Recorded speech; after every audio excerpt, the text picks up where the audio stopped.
charge of their functions. Some of their members may not be, that expert in finance, and then handling the task for his CFO and the promoter in the boardroom. As his role changed, so changed his titles from accountant to finance director or chief financial officer. I'm not going to details of all of them.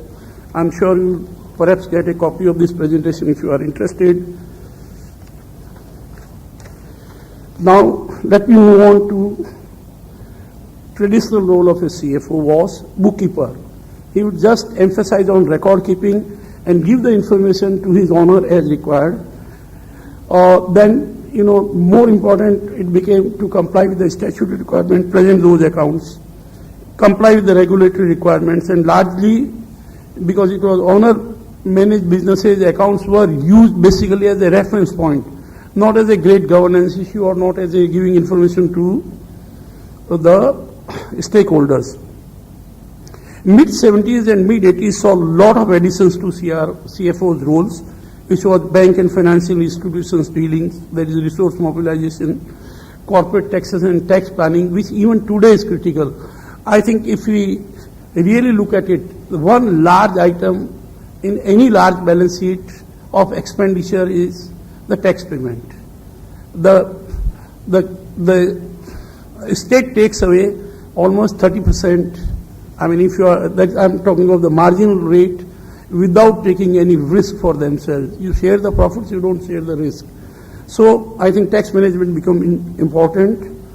Companies realize that, look, it's not the profitability which counts so much. What counts for survival is the liquidity. And the cash is king, and it will always remain king in my view.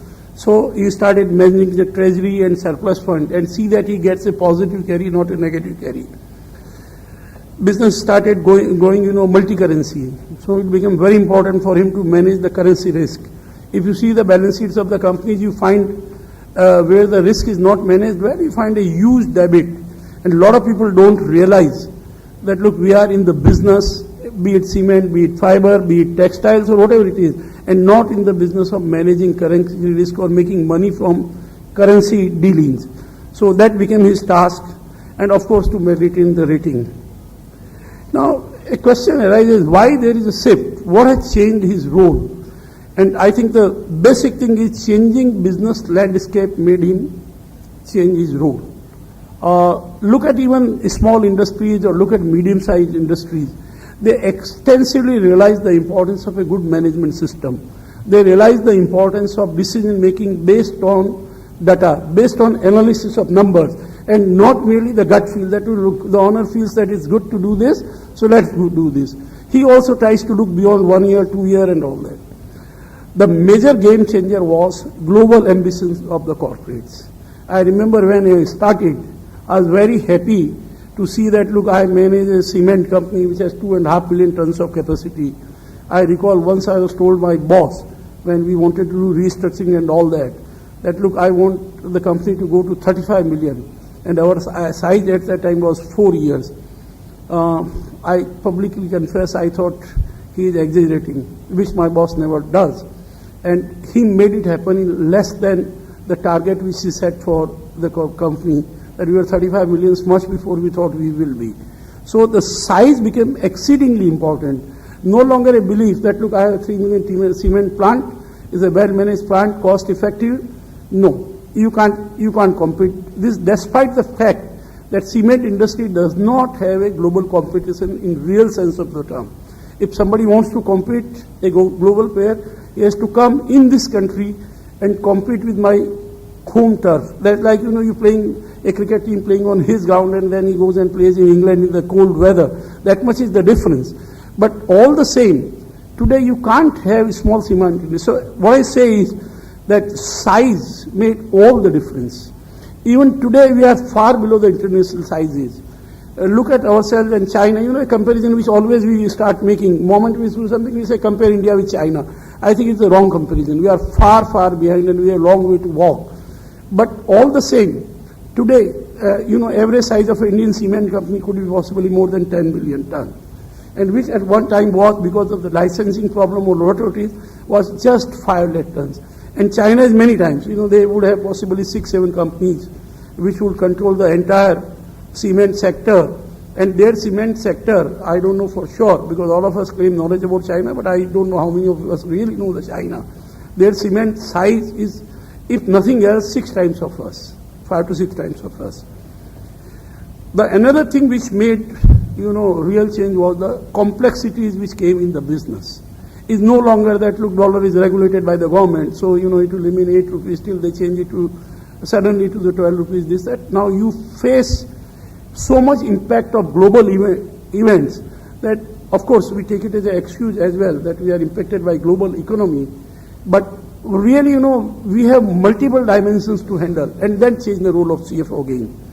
Another is widening of investor base. You owe everything. When you take somebody else's money, you become a trustee of it.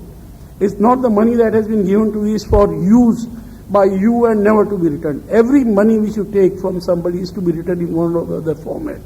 And as your investor base goes, so does go your accountability. I remember that after my first GDR, or my first GDR, when I went to do GDR, I was finding it so tough to talk to an investor. I thought it takes I would be very proud when I say that, look, I'm a large player in India in each of the businesses. I have multiple businesses, so I hedge my risk from one business to the other business. And then some large investor will get up and tell me, Mr. Rathi, Bill Gates does not talk like this, that I'm large in size. Please talk of something different. Please say how you are globally competitive. Please say how are you going to deliver me the return, and how are you going to provide me additional return for the risk which I take with you. So the investor base has made all the difference for us, and I think whatever I have learned, I owe a lot of it to these global investors. They don't run your business, but they really made great points. So as I say, as you grew your investor base, you became from domestic to global, you really realize a need that, look, I have to learn. I have to compete with the global CFO. I remember my days when I go for an investor presentation, first thing my BP will go up. Not that I have a high BP, but I'll get very high. That, look, how to handle this fellow. This fellow handles $4 billion worth of investment. He can send fear and shiver in any of the board he goes to. So, I'll have to start like this. What is India? Now, people had different perceptions. Then I would have to explain what is Aditya Birla Group. Then I'll have to come to the sector. And from there, where we have come today, and then your company, of course. Today, if anybody meets a global investor, firstly, is very friendly with you. One of them will be Indian. If not Indian, then definitely an Asian. He has developed your language of respect for age, this, that, doesn't put your question. And he just says that, look, I know your company, I know your group. I have few questions to ask you. Can we move on to the question and answer? So that, again, the prompter of change. Now, multiple stakeholders need multiple kind of information. Ms. Mehta really made a reference on, NPAs and these kind of things. It's a major worry in Indian economy. A lot of people develop a concept that if I took the money from the bank, it is perpetuity. I can, it's very easy. You don't pay the interest for some time. And then you, sorry, excuse me for a minute.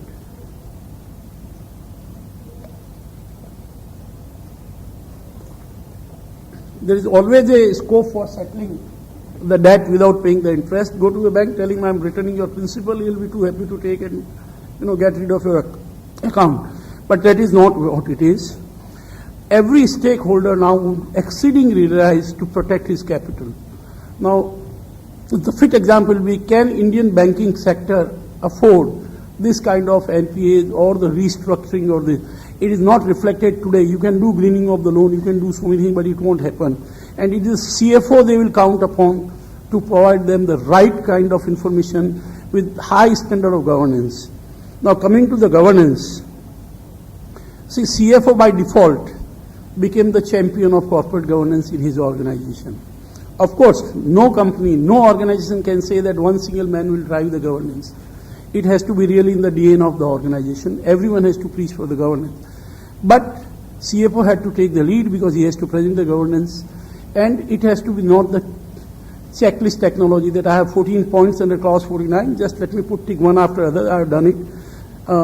I must say my another experience. I have read few corporate governance reports of small companies and all that. Sometimes I wonder whether they are better governed than the much larger corporate. But really they learn the drafting of the report, and it's people like you who will bring those standard of governance in the companies and emphasize on value. So governance requirement is another thing which there are multiple regulatory bodies. If I want to list them, it will be a long list. I don't want to take your time on that. Then speed and innovation become the key factor. Before I came to the dais, I was talking to my other colleagues on the dais that I wonder how will you do several of the businesses unless you are unless you had the technology to your command. And items which I immediately realized were, one would be the retail business. The modern trade cannot work for a day or for a minute unless it has got the most up-to-date technology. He has to know which of his product is lying in which part of the country and can he ship from there and at what cost and can he make money on that. Similarly, IT, not IT, but telecom sector. I'm sure all of you are aware that telecom right now, till now, is really a CSR activity for the companies. Many of the companies have yet to make money if you take the complete period during which they have been in operation. And these companies, I'm sure, provide the cheapest, telecom service in the world. Even we are much cheaper than China. But it is all possible because of technology. So growing need of technology alone change the role of CFOs. One challenge which we faced and which keeps getting deferred is consolidation of accounting standard. Even today, the companies are required to make multiple, accounts under the different accounting standards, starting from US GAAP, IFRS, and so on and so forth. That again added to my task. Now, there is a focus shift from just making an accounts to disclosures, fair value of accounting. I'm not going to all of that because for the want of time, and many of these have been touched. Now, there is going to be, maybe it is delayed, but it cannot be denied, that there will be a convergence of standards, and India would have to align with the global standards of IFRS, because, we are part of those bodies investor bodies which insist upon and will prevail upon you to follow a uniform standard which is followed by other securities and exchange boards. Now, regulatory changes are one great trigger to make shift in your role as a CFO. At one time, I thought we had 4 challenges coming together. Mercifully, the speed at which your government acts makes it possible, to simplify your job, that you don't have to face all these things together. That was DTC, GST, GAR, this Companies Act, and all of them were to face together. But I think they are getting phased out by itself, not because of somebody else doing. Now, audit committees, where you need to take independent directors. Maybe some of you don't face that challenge today, but of course you are the CFOs tomorrow, so you will face those challenges later. And it is this also was a turning point for CFO's role. He has to face audit committee, he has to face the people who want to learn so much in such a limited time, everything about the business, everything about the finance, everything about the accounts, and put you very tough questions. There are new birds or new animals on horizon. CSR is one of them. I'm not going to debate or detail on that because there will be completely divergent views. That is, it should be mandatory or it should be left to the companies how they do it and whose job it is. Is it government or... and my personal view, of course, is CSR is incidental to my business. It's not my business. Of course, we must return to society from which we take so much as a corporate, but you cannot put a law on this. Now, of course, I don't have to remind you that you have sustainability issues, you have environmental control reports to which all of which CFO is a partner. And somebody rightly pointed out that he just can't be doing accounting and finance. He gets involved in each and every role and many times has to take accountability for those things which he does not belong to. Now, New Companies Act, I'm sure someday you will have a separate seminar on that, if already not done. I think one of the law where a large part of it will be governed by rule making, and I think if I remember it correctly, it is more than 60% dangerous phenomena, but you have to learn to live with that. What has changed in last 1 decade? I'll go through very quickly that what CFO has acquired. I have long list of items. I'm not going to all of them. I intend to part with this presentation, which you can have from the organization later on. One is the strategic role. You really can't be a good CFO. You just sit aside and present the financial statement, arrange the bank loan, talk to your investor well. You really have to be a party to the core team, which would define vision for your organization, will develop sustainable business strategy, and do every part of that. I won't dwell much upon it because I know the constraint of time. I'll go to the main task of this. He is a champion of value creation. I do not know how much of your organization lay emphasis on value creation. Do they calculate what is their return on capital? What is return on their replacement capital? Are you creating value or you are destroying value? What is your cost of capital in real terms?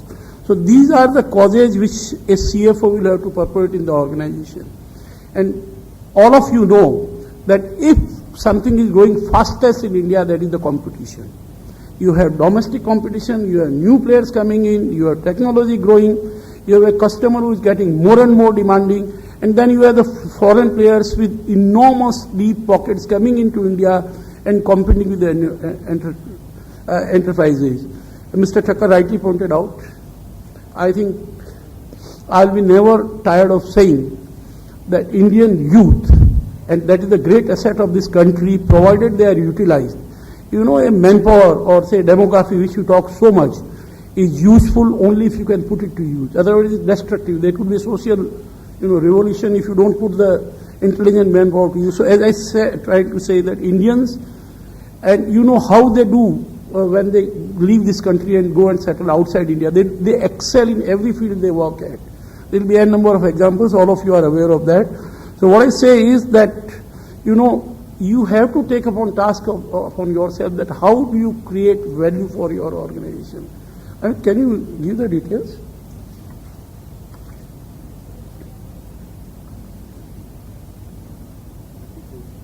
Yeah.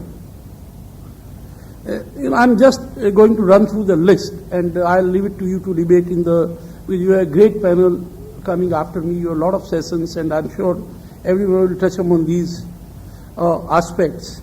Understand where the value is created in the value chain. Be a party to your total team, that how do you do benchmarking, how do you do, the aspects which have been omitted to add the value. Good information metrics are required, because the best decision can be taken if you are well informed. If you omitted some part of information while considering the decision, obviously you will land into a difficult thing. Now, shareholder value creation is a buzzword. I think everyone talks of that, but I wish everyone should understand that capital changes the return. You will have ample capital available provided you are able to, give the required return to your provider of the capital. And market value, you get the cheapest capital if you provide return and on the future earning basis, and if you are well governed. Now, efficient financial and resource management is one aspect which is, I think, known to all. This is the key job of, you cannot say that I have taken so many roles, so I'll do away with my basic role. Basic role of CFO would still remain raising resources for the organization, manage the cost of capital, because if you have paid extra cost to someone else, obviously it goes out of the pocket of the equity or the owner. Now, in a conglomerate, the major challenge is capital allocation strategy. You see, no organization, however large it may be, can say that he has got abundant resources. There is no dearth of resources. The resources always will be lower than your requirement, and you have to generate them. And the key of success lies in how best you allocate them.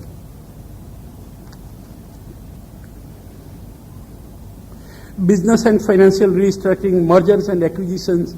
If you look at the growth story of large companies, and I don't know whether I call them like Grasim, Ultratech, you see it's a blend of mergers and acquisitions, that is, and the greenfield project or brownfield project. So you grow organically, you grow inorganically, and that is how you create value for your organization. I haven't seen any M&A activity where CFO is not a part of it. I think it will be quite foolhardy to say that a deal can be done without presence of a CFO. Business today is all about managing the risk which you have. If you have managed your risk well, if you have limited your risk to the what you can tolerate or what you can bear, I think you have done more than half the job. And I'm not talking of elimination of risk. I'm just talking of better risk management, minimize the risk, and have a strategy to handle the risk. There cannot be a business without risk. If it is so, then all that you have to do is buy government securities and have a good holiday. That's the best, non-risk business. And that also I don't know, because nowadays it is also becoming risky in terms of volatility, because of volatility. So I think it will remain a forte of a CFO. He'll have to take the role. My personal experience says there will always a conflict of interest between CFO's philosophy and operational people. Operational people normally, more, adventurous, and they want to take the risk. CFOs who are generally branded as conservative, which I call they are more realistic in life, will have to play that balancing act. That I'll manage the risk in such a way that I'm, in the worst situation, I'm the last man standing out. That's the secret of success of a person. That if you survive the bad weather, of course the good weather will come in, and that is the time when you will flourish. Governance, I think, is the most needed thing today. And governance, when I say governance, I will possibly extend it beyond the corporates alone. Governance has to start right from the government and percolate right down up to the worker. And that is what the governance is all about. You just can't say we'll have a great governance and without, the government caring about the governance. At the same time, you cannot say that I will not set my own standards of governance. It's very important that you be well governed within the framework of the environment, and you see that you are rated as one of the well-governed companies. There are n number of advantages of a good governance. The largest of it is your cost of capital comes down if you are well governed. I don't have to give a lot of illustrations. Look at the banks.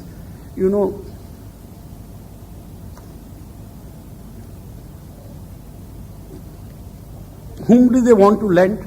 They want to lend to a person who is well governed and consequently doesn't need money.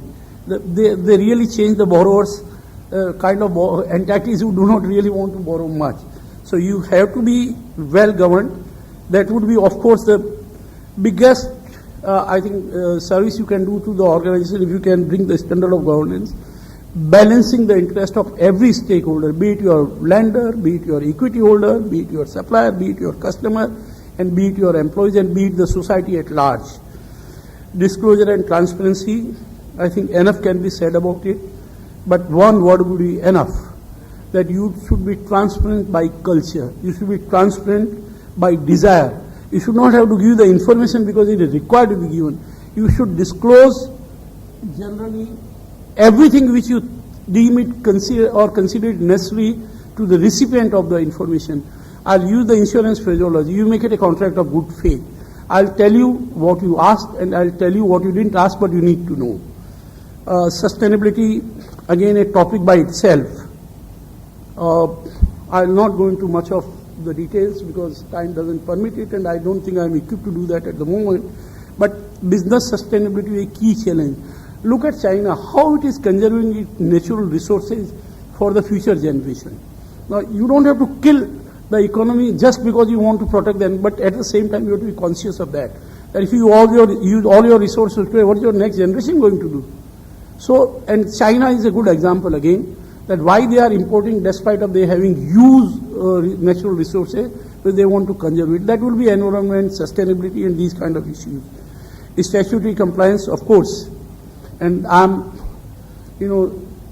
Mr. Thakkar pointed out, as Ms. Mehta pointed out, CFO is one role which I wonder, you have put new obligations of him under the Companies Act, fine, you did a great thing. You are trying to recognize the role, fantastic thing. But how does he derive his, role power? How does he do that? He is not appointed by AGM. You don't expect a CFO that every time he'll go and clash with independent director or audit committee member or the CEO, everyone cares for his job. It's easy for one to say job when he's available that I don't care for the job. So I think the one work which is need to be done is to get this role, its required strength to perform the obligations which I put on this role. And that would be my this. Of course, he is one, stands beside the CEO or maybe on his own to explain everything to the board, to the audit committees, to the different committees, and as it was rightly pointed out earlier, that it's really he acquires the role without really being governing or controlling that role. But that is where your success lies, that how well you balance the things. Well, I think investor relations, much has been said. I don't want to go into details of that. The point which I want to emphasize, information technology. I think if I look at CA curriculum, I'm disappointed that the task which is most important is not being addressed by Chartered Accountants body. If I was to point out my weakness number one, it will be that I'm not very technology savvy. I brought my iPad, I thought I'll use it. Suddenly I find it doesn't download the presentation. Now, I think I have an example to give you. I had an occasion to talk to CFO of Microsoft. He was making a presentation. It's a great presentation. He spoke very well. So after I asked him that when did you finalize your presentation? He said, I was making changes while I was in the car until I reached the gate of Oberoi Hotel. Now that is the technology. He can make changes on the way, on the spot, and anytime he wants. He doesn't have to look like me to his hard copy and do this. I think gear yourself and become a champion, at least on the user aspect of it, and be well equipped. You don't have to be IT person yourself, but you must know how to provide him guidance, how to impress upon him that what is the best for you, and keep cost of technology under control. I'm sharing my experience again. I find if somebody wants a capex to be sanctioned by the CFO or the board, or the most easy thing is to put under the head technology. You will need a lot of guts to cut your expenditure on technology. But I think technology means you think ahead. Something is good today, as rightly pointed out, it becomes outdated by the time you reach home. So you have to look ahead, you have to control the cost of technology and deliver more value than the cost you put in for technology. And I think that would be in time to come. That will be one of the most important things. I'll now, say that, look, I'll just like to put one diagram which would say that, what is the role of a finance function. It's a limited thing. But look at it, how it touches different dimensions from one single role of capital providing. You have to do everything which you need to do as a CFO if you want to attract capital, and that is one of your main job. I mean, you have to be well governed, you have to manage your finance professionals very nicely, you have to be compliant, you have to generate cash which is in excess of your need, and how the values, companies which are cash surplus are valued.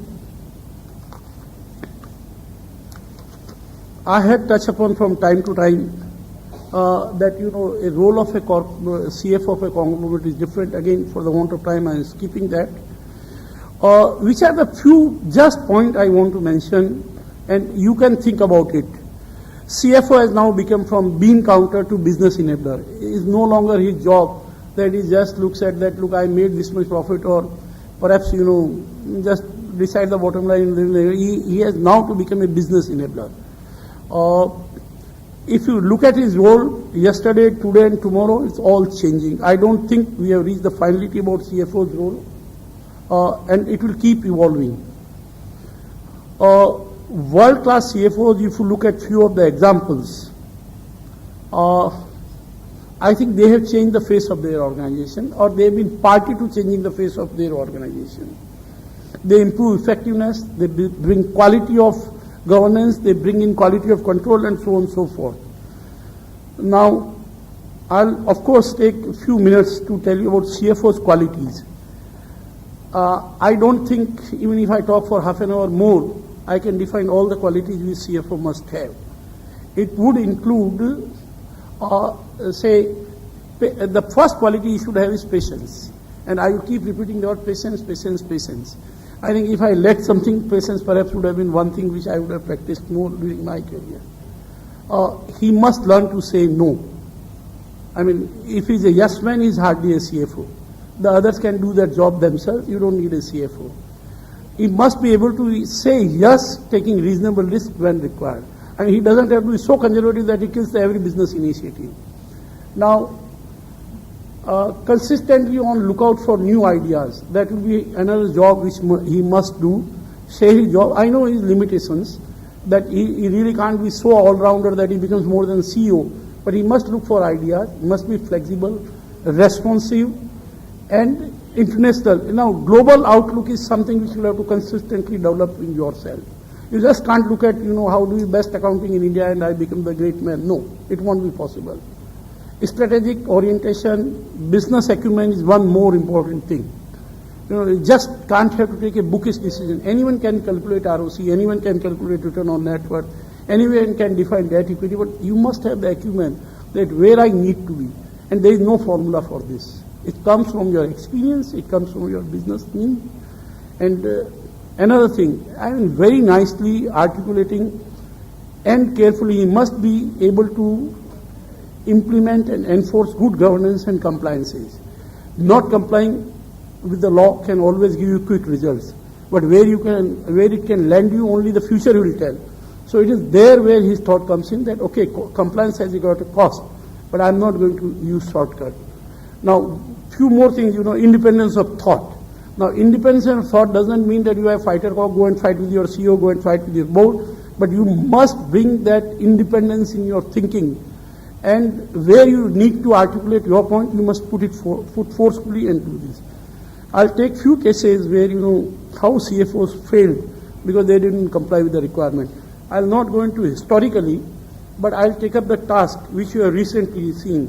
Satyam is a great case where CFOs and auditors all failed their responsibilities. Now, here was a case where he should have resigned. Instead of going to jail, I think preferred choice for him should have been to resist that, look, I'm not going to do all kind of criminal things. Now, airlines, I'm not naming it, how it has failed because it overborrowed and somebody forgot to tell the owner or that look, don't do it, you can never service this. You can run away these things for some time, but ultimately you will be tired, you will have the heart attack which you don't want to have. Now, NACL, I think Dinhavan can tell you much better about it. I think it's also a case of failure of a finance person. He forgot to tell that, look, you cannot do this roller throughout your life. You are always one cap short. And here was perhaps the case where more than one cap was short. How can you keep every head covered? So finally what happens is known to you. How many investor group, I don't know how it takes back the confidence of investor in different kind of product. The time will tell, but I think it has got dampening effect for a long time to come.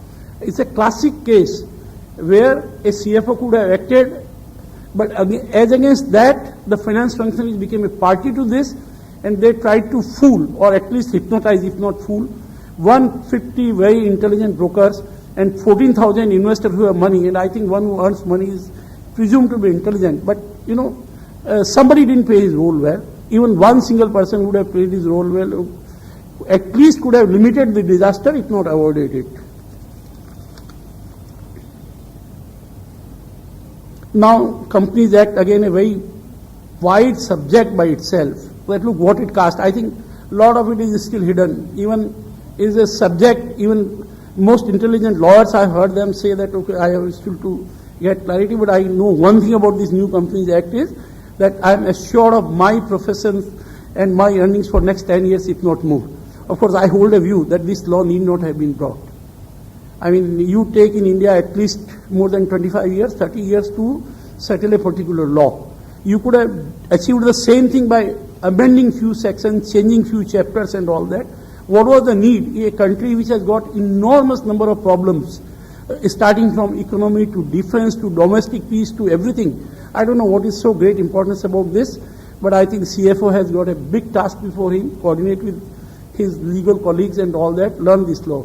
And I say that on a spur of the moment I realize that the greater challenge is not for large companies, it will be for the smaller companies.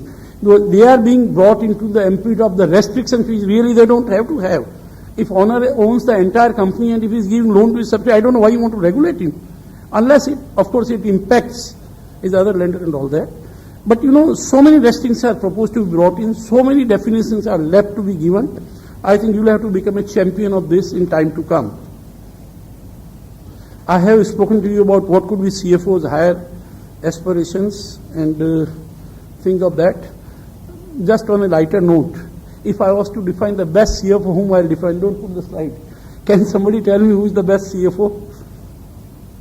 I would rate my better half, my housewife, as the best CFO. She manages her finance so well that, the income side is no constraint for her. And a good example would be that what could be country's finance minister or finance secretary's role? Really, they are the CFO of the nation. They have to see that they balance country's finances well, and they don't have to rely beyond a point on deficit financing or on the CAD and all those things. Well, I was told, can I share my experience? Now, do we have time? I'll take 2-3 minutes more. You see, when I look back, I also didn't realize, I never thought that I should be thought to what I have done and what I have not done. I think there is always a turning point. And you could be turning in the right time and you could be late. I think my turning point, and not to try to be in the good books of my employer itself, was when I joined Aditya Birla Group. I often say people that, look, I joined Aditya Birla Group, say on February 29th, 1991, if I correctly remember. Now, it is not so that in that one single day I became very intelligent, but it's a turning point because you join an organization where I don't look for my growth. My growth is automatic, my organization grows. And I have, a number of numbers, you can see how the companies have grown. I don't say that we are the highest growth companies, but we are very consistent and all that. I think that was my turning point. Now, I often think that did I delay that turning point or should I have changed earlier? But that question will now have to go unanswered. Now, I had been a CFO of a conglomerate. I didn't have any CEO I had to report to, excepting administratively maybe some director, but generally reporting directly to board and all that. I think that gave me far greater exposures, living together with the peers who had different ideas from time to time and at the same time balancing the things. I think somebody says opportunity comes your way, but it always may not be necessary. Opportunities also sometimes come accidentally or your way. They also play a great role in what you are and what you can become. I think I had great opportunities in Indian Rayon, Grasim, Ultratech, as a non-executive director of IDEA, and now in group services. Of course, a lot of effort goes from you, that how you capitalize on those opportunities, but I think opportunities are a mixed bag. And, we call it luck, sometimes we call it last mile journey, but I think last mile journey is always the luck. And that is how you land into a good this. What good I had in Indian Rayon was, the first thing was raising equity. It was a very low capitalized company, low promoter holding, whatnot. And I had a very esteemed senior colleague of mine, and I think I am here today talking to you possibly because of his suggestion, that is Mr. Anand Rathi. And, we did a big job of raising equity in Indian Rayon, raising the holding, which gave us access to the global capital. Because we raised the holding, we could dilute it again. So value creation is one thing, building ability to encash on that value promoter is another important thing which we had in Grasim. And of course the restructuring. I think Grasim again was a landmark assignment for me. I got an opportunity, I would say, to be a party to building a huge corporate structure to take the company forward. I remember Grasim's market cap at one time, and which I think whether I am right in my number, was 2,500 crore. Today, if you put Grasim Ultratech together, it is 70,000 crore. And all this journey in 12 to 13 years' time. Building, restructuring was the key thing in Grasim. It had, number of businesses in it, size ranging from 10 crore to 2,000 crore. It was a great task, but very challenging, very interesting, that how do you restructure your business and become, global size business in two defined areas, that is fiber and cement. Fiber, not many people know that we are a global player in fiber, and we control world's about 10% market. We had our market share of graphene has come down. I'm talking only of graphene because of China, which build huge capacities. You know, China is always a shocker to anyone. That was another great thing. Then, you know, we grew graphene organically and inorganically both. That is particularly about the cement business. At one stroke, we added about 17 million ton, over 8 million ton by acquiring Ultratech or cement businesses of L&T. That was a huge addition. Thereafter, we took a pause. Now, this is again very important thing for a CFO. He must impress upon the organization and his owners that look, we have to consolidate at some stage of time. When we acquired Ultratech cement businesses, we took a conscious decision till we reach such level of liquidity, we wouldn't expand exponentially, or we wouldn't do another acquisition. Now, somebody may call it good decision, somebody may call it bad, but I think it paid off. And then again, we grew organically by a good size. And same story again, you know, a combination between the organic and inorganic growth. Ultratech, of course, case many of you would have studied that how we acquired a loss-making cement business, and today it is almost 56,000 crore market cap company. India's largest, of course, from non-entire to a largest cement company today, and not largest merely in size. I think our group and our chairman never believes in size alone. He says that you could be a largest size and a fool losing money.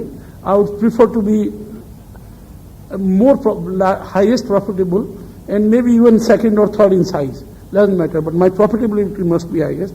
So these are the few learnings of mine. Of course, I'll be quite, and then, you know, I have moved to the group role. I don't know whether it was delayed or whether I would have taken up that role also earlier than just playing CFO's role. When I want to list misses, there could be a number of them. And, you know, selfish as I am, everyone wants to project himself better. So I'll list few of them, not allow them to be outnumbered about what I did. And main would be, could I have changed to dynamic organization earlier? That question will always haunt my mind. Could I have done something differently in Ultratech acquisition process? Now, I think trying to remain secret, I don't want to be making a public statement on that, but reply would be yes. Everybody says we did a great thing, I did a great thing, or we did a great thing. I is never the word I would want to use. But I think maybe because of constraint, maybe because of the external reasons, but we could have done much better. At one time, we were holding 15% of L&T and were largest shareholders, excluding institutions, put together. So whether we could have done something differently. And another thing, as I pointed out earlier, technology is one thing which I think I find myself quite deficient. And all of you must see that you are quite techno-savvy and you make full use of technology. See, as I pointed out, the qualities of CFO, one quality he should have is a great patience. Try and become, you know, put your opposite view, but put it more seamlessly or, you know, articulate it better. I think I'm still a learner for that aspect. Well, gentlemen, all good things also have to come to an end. And facing you has been a wonderful thing. You have been a great audience. I don't think I would have so much of patience, so you displayed your major quality of a CFO, patience, and gave me such a patient hearing. If time permits, I'll be happy to take few of the questions if time and organization permit. Otherwise, I'm fine. And I'll see that you get a copy of the presentation. Sir, we request you to stay for during the tea break so they can ask you questions during that time. That is tough, you know. But anyway, thanks once again for inviting me, for giving me this opportunity to share my thoughts, and for being such a wonderful audience. Thanks. Sir, thank you very much. That was a lot of things to take forward. The first case where I saw you, all your celebrities work. Started giving mementos, and maybe after this I will not have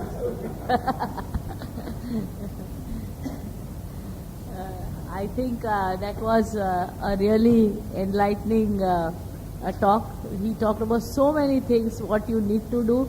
And of course, I think very good was the personal experience that Mr. Rathi shared at the end of the talk. And of course, everywhere it was technology, technology. I don't know how many of you have done the advanced Excel course or the advanced presentation course. I think this is something all people who deal with numbers I think that is a course which is offered by all the leading training companies. I think that you need to do.